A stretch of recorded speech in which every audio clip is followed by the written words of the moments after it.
ትሁቴና አባባ ትልቅ ታሪክ ሰሩ። የገዛ ሚስቱንና የልጁን እናት አንድ ክፍል አሳብዶና በሽተኛ አድርጎ ላስቀመጣት ገዛኸኝ ትሁቴና አባባ ደግሞ እጥፍ ድርብ በገመድ ግጥም አድርገው አስረው አንድ ክፍል ውስጥ አጉረው እያሰቃዩት ይገኛሉ። አቶ ገዛኸኝ በአባባና በትሁቴ እጅ ገብቶ የስቃይን ጉድ እየበላ ይገኛል። ትሁቴ የተፈጠረውን ነገር በሙሉ ለአባባ ነገረችው። እሱ ምንድን ነው? አባዬ በህይወት እያለሁኝ ያቺ ሰው ካላተረፍኩኝ እኔ ሰው አይደለሁም። ይሄ ደግሞ ያንተ እርዳታ ያስፈልገኛል። ብታያት ልጇ በህይወት ይኑር ይዳን የምናውቀው ነገር የለም። ትሁት እረፊ። እዛ ቤት አንቺ ካልተስማማሽ እና ሰላም ካልሰጠሽ ስራውን ትተሽ ለፖሊስ አመልክተሽ መውጣት አለብሽ። ልጄ በህይወት እንድትኖር ይፈልጋለሁ። አንቺን እኔ ምንም ቢሆን ማጣት አልፈልግም ብሎ ሲላት፣ አባዬ አሁን ይሄ ከማጣት ጋር ምን አገናኘው? ይህ ሰው ነፍስ አይደል እንዴ? እኛ ለሷ መድረስ እየቻልን እኛ ለሷ ካጠገቧ ሆነን ማትረፍ እየቻልን እንዴት አይኔ እያየማ ያንን ነገር ትቼ ከዛ ከቤት ልወጣ አልችልም?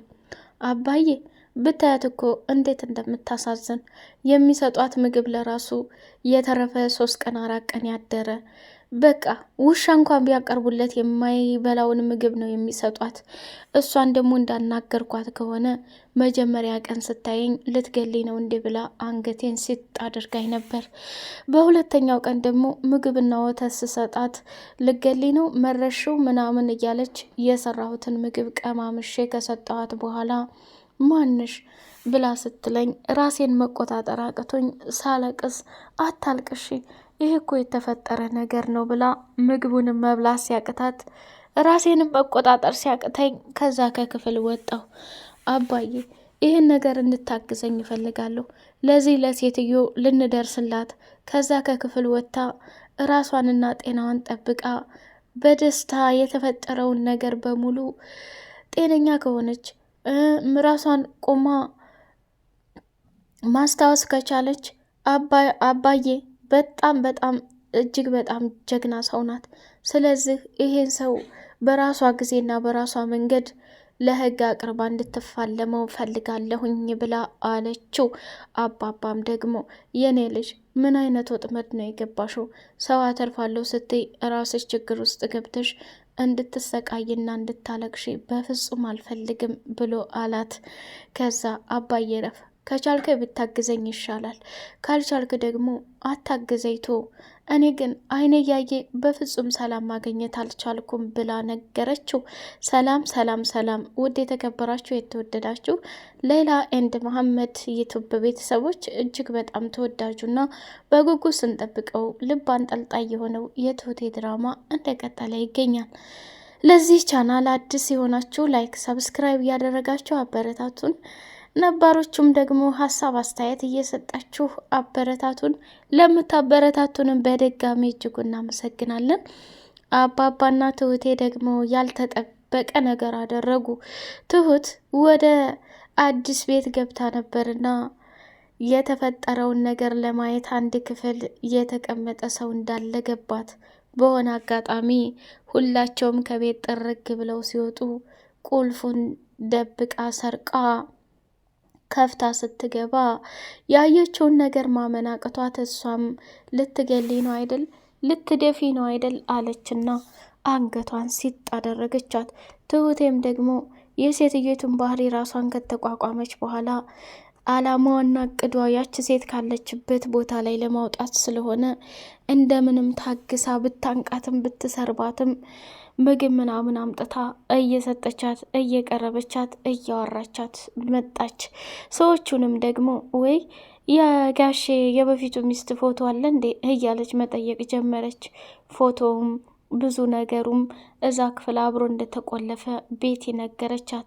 ሰሞኑን ትሁት እዚህ ቤት ከመጣች ጀምሮ ፊትሽ ላይ ልክ ያልሆነና ጥሩ ያልሆነ ስሜት እያየሁብሽ ነው። ምንድን ነው ልነግሬ ትችያለሽ ብላ ስትል ትሁቴም ደግሞ አይ አጎቴ በጣም ታሞብኝ እኔ ጨንቆኛል። እዚህ ምድር ላይ ያለኝ እሱ ብቻ ነበረ እና ሳየው በጣም አዘንኩ። ተመልሼ መጥቼ ተኛሁኝ አለቻት። እርግጠኛ ነሽ? ምን ቤቱንም ምኑንም አላጸዳሽም አለቻት። አረ በጭራሽ እንደው ስላመመኝ አጎቴም ወደ ሆስፒታል ሲገባ ብቻዬን ምን አደርጋለሁ ብዬ መጣሁኝ። ይሄ ነው ያለው ነገር። ከመጣሁም ደግሞ እምሰራው ስለሌለ ብዬ ገብቼ ተኛው። አሁንስ የምፈልጊው ነገር አለ፣ እምሰራው ነገር አለ፣ አንቺ ሴት ሄደሽ ነው ብላ ስትላት እኔማ ከጓደኞቼ ጋር ዘና ፈታ እያልኩ ነበር፣ ሂጂ ተኝ አለቻት። እሺ አለች እና ትሁቴም ተመልሳ ሄዳ ተኛች። ይቺው ቤቲ እንግዲህ ያንን ክፍል ከፍታ ስሚ አንቺ ደንቆሮ ጅል እዩ ባልሽ የድሮ ባልሽ የጥንት ባልሽ ባለ ሀብቱ ባልሽ ለኔ ወርቅ ገዛልኝ፣ አንቺን በፍጹም አይወድሽም፣ በጣም ነው የሚጠላሽ እያለች አለቻት። እሷም ደግሞ ልጄ ይወደኛል፣ ዝም ብለሽ ነው እንጂ ባሌ የሚወደኝ ነበር። ለዚህ ሁሉ ምክንያት የሆንሽው አንቺ ነሽ። እንዲህ እንደሆንኩኝ አልቀርም። ማን ይፈልግሻል? ጭራሽ ከዚህም ወጥተሽ እንደ ሰው ለብሰሽ እንደ ሰው በልተሽ ጠጥተሽ ማውራት የሚናፍቅሻል እንዴ? ምን አይነቲቱ ጀዝባ ነሽ? እያለች አሁንም አስቀያሚ ንግግር ተናገረችና ያንን የተረፈ ምግብ ወስዳ ሰጠቻት። እሷም ደግሞ አማራጭ ስለሌላት እዛ ባዶ ክፍል ተዘግቶባት ከመብላት ውጭ ምንም የምታደርገው ነገር የለም ነበር። ትሁቴም እንግዲህ መጠየቅ የምትፈልጋቸውን ነገሮች እየፈራችና ይታወቅብኛል ብላ ብትሳቀቅም አቶ ገዛሀኝ ምን ቢላት ጥሩ ነው? ስሚ የዛን ክፍል ቁልፍ የተደረገበት ቦታ አይተሻል እንዴ? ሂጂና አምጪ ብሎ ሲላት ቦታው ሄደችና እሷ ግን እኪሷ ጨምራ አረ የለም። የት ሄዷል? እኔ ምን አውቃለሁ? ማን ያስቀመጠው? ቤቲ ናትን ያላየሁም ጋሽ ብላ ስትል እሺ ወደ ስራሽ መሄድ ትችያለሽ ብሎ አፈጠጠባት። የሆነ ነገር እንዳወቀባትና የሆነ ነገር እንደነቃባት ትሁቴም ጠረጠረችና ከአባባ ጋር በድጋሜ ተገናኘችና አባዬ ብላ ስታለቅስ አባባም ደግሞ ቅፍ አደረገና ትሁቴን ካረጋጋት በኋላ የኔ ልጅ ምን ሆንሽብኝ? አልተመቸሽም እንዴ ስራው? አባዬ ስራው ባይመቸኝም እዛ ቤት ያለው ጉድና ታሪክ በጣም ይለያል ብላ ስቅስቅ ብላ ስታለቅስ ልጄ በየቤቱ እኮ ብዙ ነገር አለ። ይህንን ነገር ደግሞ ለማየትና ለመጋፈጥ ከፈለሽ ትዕግስት ያስፈልጋል እና ወይ ካልሆነልሽ ደግሞ ያሉትን ችግሮች ለፖሊስ አመልክችና ራስሽ ህይወትሽን በሰላም ከዛ ከቤት ውጪ ብሎ ሲላት አባዬ እንደው እኮ አንተ ለራሱ ብታይ አያስችልህም። እንዴት ሰው ሚስቱን ይሄን ያክል አሳብዶና በሽተኛ አድርጎ አንድ ክፍል ያጎራታል? ጉድ እኮ ነው። እና ታዲያ እንደ ሁኔታዋን ስታያት አሁን ከዛ ቦታ ላይ ብትወጣ የምትድን ይመስልሻል ልጄ? አባዬ እንደው እኔ የተቻለኝንና መስዋዕትነት ከፍዬ ያችን ሴት ማትረፍ አለብኝ። ትድናለች። በጣም በጣም የምታሳዝን ናት። በዛ ላይ ደግሞ ልጅ አላት። ልጇን እንደገደሉባትና እንደሞተ አድርገው እየነገሯት፣ እሷ ግን ልጄ በህይወት አለ፣ ናታን በህይወት አለ እያለች እየተናገረች ነው። እኔም ደግሞ ልጄስ ብላ ስትለኝ በቅርብ ጊዜ አገናኝሻለሁ ብዬ አልኳት። ትሁት ከፍተሽ ስትገቢ እዛ ቤት ካሜራም ሊኖር ይችላል። ራስሽን ጠብቂ የኔ ልጅ። ሰውየው የእጁን ማግኘት አለበት። እንዴት እንደዚህ ያደርጋታል? እኛ እኮ ችግሮችን እንደዚህ የሆነችበትን ምክንያት በፍጹም እያወቅሽ አይደለም። እውነታውን ማግኘት የምችለው ከሴትዮቱ ነው እንጂ ባልና ሚስት በፍጹም መናገር የሚፈልጉ ሰዎች አይደለም። ደስ የሚለው እሷም ወደ ጓደኞቼ እያለች ትወጣለች። እሱም ደግሞ ባለስራ ስለሆነ አጋጣሚዎቹን እየተጠቀምኩኝ እሷን ለማናገርና ለማትረፍ እሞክራለሁ ብላ ተናገረች። እብድ ከሆነች ምንም ማስታወስ የማትችል ከሆነ እዛ ክፍል እየገባሽ ምግብ እንደምትሰጫትና እንደምታዋሪያት ብትናገርብሽ እሳ ብሎ ሲል እንደዛ የምታደርግ ሰው አይደለችም። አባዬ እኔ ልረዳ ትፈልጋለሁ ብላ ስትወስን አባባም ያለው አማራጭ እሽታ ሆኗል ማለት ነው። ወይ ጉድ! ቲናና ካሌብ እንግዲህ የት እንደገቡ ባይታወቅም ካሌብ የዛኔ ጥይት ተተኮሰ በኋላ ልም ብሎ ጠፋ። ቲናም ደግሞ የዳኒንና የኤዱዬን ሰርግ ለማበላሸት ደፋ ቀና ስትል ሰውም ስለቀጠረች ያንን ለማበላሸት ጊዜ እየወሰደች ይሆን? ያሳስባል። ትሁት አሁን ላይ እንግዲህ ቤቲ ሰክራ ስትመጣ ገደፍ ደፍ አድርጋ አስገባቻት እና ወደ ሳሎን እንዴ ቆይ ምን ሆነሻል? እንደዚህ እስከምትሆኝ ድረስ አረ ጥሩ አይደለም። ሴት ልጅ እኮ መጠጣት የለበትም። አንቺ ደግሞ በጣም ቆንጆ ነሽ። ቆይ ትሁት በዚህ እድሜሽ ልጅ የለሽም እንዴ?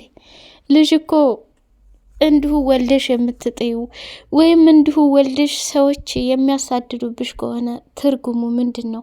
የልጅን ትርጉም የሚያውቁት ሰዎች ብቻ ናቸው መውለድ የሚችሉት። ቆይ ቤቴ አንቺስ አልወለድሽም እንዴ? በእርግጥ እድሜ እየገፋ ቢሆንም ልጅ ብፈልግም አልወለድኩም። እንደኔ ገንዘብና ገንዘብ ብቻ ይሆን ጥቅምሽ? እኔ ይህን ሰውዬ ወድጄው አፍቅሬው መሰለሽ? ለገንዘብ ብቻ ብዬ ነው እሱ ቤት ያለሁት። ባለፈው ወርቅ ገዛልኝ፣ አሁን ደግሞ የምፈልገውን ነገር አድርግ ብለው ያደርጋል። ምክንያቱም የገዛ ሚስቱን እንዴት ብላ ልትናገር ስትል ድፍት ብላ ስትተኛላት ቀስ ብላ ገብታ ትሁቴ ደግሞ ለዛችሁ ለሴትዮ ምግብ ሰታት፣ አሁንም ቢሆን ተረጋጊ፣ እኔ እዚህ ቤት እስካለሁ ድረስ አንቺን አተርፍሻለሁ፣ አድንሻለሁ ብላ ትሁቴ ቃል ገባችላት። ቆይታዋ ከአባባ ጋር ቢሆንም አባባም በጣም ተጨንቆ ፈርቷል። ልጄን የሆነ ነገር ያደርጉብኛል እያለ ማለት ነው። እንግዲህ እብዲቱንም ወይንም እንደዛ ሳብደው እያሰቃዩት ያለውንም ታሪክ ስትነግረው የግድ ትሁቴ ማትረፍ እንዳለባት አምኖ ነበረ። ግን ያሳዝናል ማለት ነው። እንደዚህ በሀብት ምንም ሳይጎድል ምንም እንትን ሳይል የገዛ ሚስቱን እንደዚህ የሚያደርግባት ትልቅ ምክንያት ሊኖር ይችላል። ያን ደግሞ ወደፊት የምናየው ይሆናል። አሁን ላይ ትሁቴ ፍጥና አትበይ፣ ያለሽው አዲስ ቤት ነው። ቀስ እያልሽ ስራሽን እየሰራሽ በማያውቁትና እነሱ በማይጠረጥሩበት መንገድ እሷን መርዳት ከፈለሽ እኔም ከጎንሽ አለሁ። ከአቅምሽ በላይ ከሆነ ግን ራስሽን ለማትረፍ መጣር መቻል አለብሽ። አባዬ አታስብ፣ እመነኝ። ያችን ሴት እንደዛ ካለችበት ህይወትና ስቃይ አውጥቼ በደስታ ማኖር እና በቃ የሰውን ደስታ ማየት እፈልጋለሁ። እናት በዛ ልክ እንደዛ ሲሆን በጣም ያሳዝናል። አባዬ አንተ ለራሱ ያን ነገር ብታይ ከዛ ቦታ ላይ ካላወጣኋትና የጤናዋ ጉዳይ በጣም ነበር የሚያሳስብህ። ሆኖም ግን ችግር የለውም። ምናልባት እዛ ቤት እኔ ሄድኩት እሷን ለማትረፍ ሊሆን ይችላል። ልጄ የተመስገን ጉዳይ አላለቀም። የእህትሽ የልጅሽ ጉዳይ አላለቀም። ወደፊት ብዙ ፈተና ሊገጥምሽ ይችላል። እነዛን እንኳን ለመወጣት አሁን ያለሽ ሞራንና ስሜት አትጨርሺ። ውጪ ከዛ ከቤት። እንዴ ተያዥ እኮ ያደረግኩት አንተን ነው። እዛ ቤት ላይ 2 ዓመት ሳይሞላኝ መውጣት እንደማልችል ነግሬሃለሁ። ሆኖም ግን ያችን ሴት ማትረፍ አለብኝ ብላ ወሰነች። ጀግናዋና አንበሳዋ ትሁቴ። አባባም ከጎኗ እንደሚሆን ቃል ገባላት። ውድ የተከበራችሁ የሌላ ቤተሰቦች በቀጣይ ፓርት እስከምንገናኝ ሰላም አለይኩም ወራህመቱላሂ ወበረካቱ።